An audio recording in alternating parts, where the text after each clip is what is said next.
आज का पहला पाठ राजाओं के ग्रंथ से लिया गया है। अध्याय 18, वचन संख्या है 20 से 39 तक। अहाब ने सब इजरायलियों को बुला भेजा और नबियों को करमेल पर्वत पर एकत्र किया। तब एलियाह ने जनता के सामने आकर कहा, तुम लोग कब तक आगा पीछा करते रहोगे? यदि प्रभु ही ईश्वर है तो उसी के अनुयायी बनो, और यदि बाल ईश्वर है तो उसी के अनुयायी बनो। किंतु लोगों ने उसे कोई उत्तर नहीं दिया। तब एलियाह ने जनता से कहा, मैं प्रभु का अकेला नबी रह गया हूँ। बाल के नबियों की संख्या 450 है। हमें 2 साड़ दो। वे उन दोनों में से एक को अपने लिए चुन लें, उसके टुकड़े टुकड़े करें और लकड़ी पर रख दें, किंतु वे उसमें आग नहीं लगाए। मैं दूसरा साड़ तैयार कर उसे लकड़ी पर रखूंगा और उसमें आग नहीं लगाऊंगा। तुम अपने देवता का नाम लेकर प्रार्थना करो और मैं अपने प्रभु का नाम लेकर प्रार्थना करूंगा। जो देवता आग भेजकर उत्तर देगा वही ईश्वर है। सारी जनता ने यह कहते हुए उत्तर दिया, हमें स्वीकार है। तब एलियाह ने बाल के नबियों से कहा, तुम्हारी संख्या अधिक है, इसलिए तुम अपने लिए एक साड़ चुन लो और उसे तैयार करो। अपने देवता का नाम लेकर प्रार्थना करो, किंतु आग नहीं लगाओ। उन्होंने अपने को दिया हुआ साड़ लेकर तैयार दिया। तब वे सुबह से दोपहर तक यह कहते हुए बाल से प्रार्थना करते रहे, बाल हमारी सुन। किंतु कोई वाणी नहीं सुनाई पड़ी, कोई उत्तर नहीं मिला, यद्यपि वे अपनी बनाई हुई वेदी के चारों ओर घुटने झुकाते हुए नाचते रहे। दोपहर के लगभग एलियाह यह कहते हुए उनका उपहास करने लगा, तुम लोग और जोर से पुकारो, वह तो देवता है ना। वह किसी सोच विचार में पड़ा हुआ होगा या किसी काम में लगा हुआ होगा या यात्रा पर होगा हो, कसता है। वह सोया हुआ हो तो उसे जगाना पड़े। वे और जोर से पुकारने और अपने रिवाज के अनुसार अपने को तलवारों और भालों से काट मारने लगे, यहाँ तक कि वे रक्त से लथपथ हो गए। वे दोपहर के बाद भी सांध्योपासना के समय तक ऐसा करते रहे, किंतु न तो कोई वाणी सुनाई पड़ी और न कोई उत्तर मिला। उनकी प्रार्थना पर ध्यान ही नहीं दिया गया। तब एलियाह ने जनता से कहा, मेरे पास आओ। अब लोग उसके पास आए और एलियाह ने प्रभु की वेदी फिर बनाई जो गिरा दी गई थी।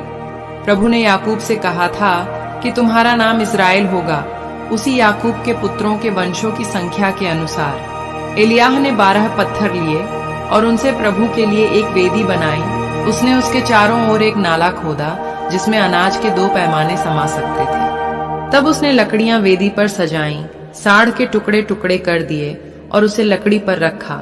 तब उसने कहा, 4 घड़े पानी से भरकर होम बलि और लकड़ी पर उड़ेल दो। उसके बाद उसने कहा, एक बार और यही करो। जब उन्होंने ऐसा किया तो उसने कहा, तीसरी बार यही करो। जब उन्होंने तीसरी बार ऐसा किया तो पानी वेदी पर से चारों ओर बहने लगा और नाला पानी से भर गया। सांध्योपासना के समय नबी एलियाह ने आगे बढ़कर कहा, इब्राहिम, इसहाक और इस्राएल के ईश्वर, आज यह दिखाने की कृपा कर कि तू इस्राएल का ईश्वर है, और यह कि मैं तेरे सेवक ने यह सब तेरे आदेश के अनुसार किया है। मेरी सुन प्रभु, मेरी सुन, जिससे यह प्रजा स्वीकार करे कि तू प्रभु सच्चा ईश्वर है। इस प्रकार तू इसका हृदय फिर अपनी ओर उन्मुख कर देगा। इस पर प्रभु की आग बरस पड़ी। उसने होम बलि, लकड़ी, पत्थर और मिट्टी सब कुछ भस्म कर दिया और नाले का पानी भी सुखा दिया।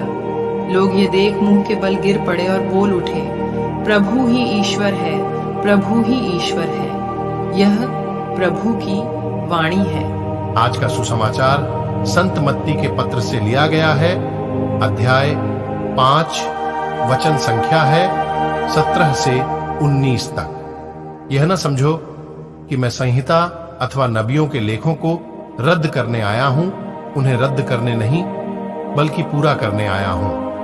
मैं तुम लोगों से यह कहता हूं, आकाश और पृथ्वी भले ही टल जाए, किंतु संहिता की एक मात्रा अथवा एक बिंदु भी पूरा हुए बिना नहीं टलेगा। इसलिए जो उन छोटी से छोटी आज्ञाओं में एक को भी भंग करता और दूसरों को ऐसा करना सिखाता है, वह स्वर्ग राज्य में छोटा समझा जाएगा।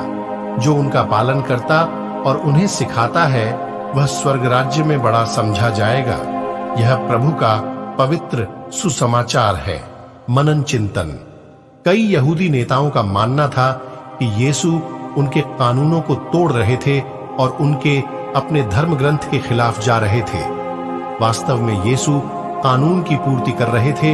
उन्होंने स्पष्ट किया कि वे संहिता को समाप्त करने के लिए नहीं, बल्कि संहिता की पूर्ति करने के लिए आए थे। संहिता और नबी से आशय पुराने नियम से था, जिसमें ईश्वर का प्रेरित वचन था, लेकिन अक्सर पुराने नियम के ईश्वर के वचन की गलत व्याख्या की जाती थी और उसे गलत समझा जाता था। यीशु ऐसी गलत व्याख्याओं और गलत फहमियों को सही करना चाहते थे। मत्ती के पत्र में एक उदाहरण है जहां हम पढ़ते हैं, उन्होंने ईसा से कहा, तब मूसा ने पत्नी का परित्याग करते समय त्यागपत्र देने का आदेश क्यों दिया? ईसा ने उत्तर दिया, मूसा ने तुम्हारे हृदय की कठोरता के कारण ही तुम्हें पत्नी का परित्याग करने की अनुमति दी, किंतु प्रारंभ से ऐसा नहीं था।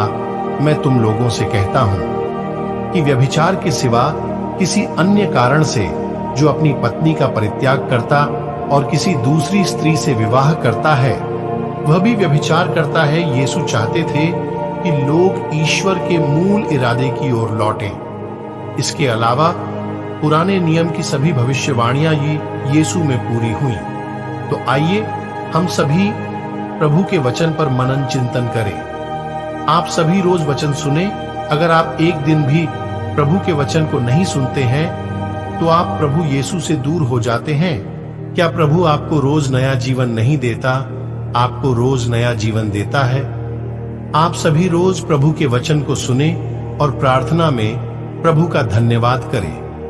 आपका जीवन कुछ दिनों में बदलने लगेगा।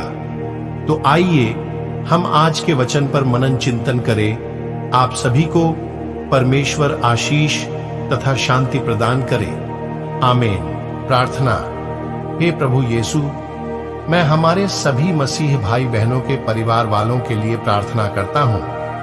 पिता, आप परिवार के सभी लोगों पर प्रेम की आशीष प्रदान कर, ताकि उनके बीच प्रेम का रिश्ता हमेशा बनी रहे, ताकि आपके बताए अनुसार अपना जीवन जी सके। मैं आपसे प्रार्थना करता हूं। आमीन।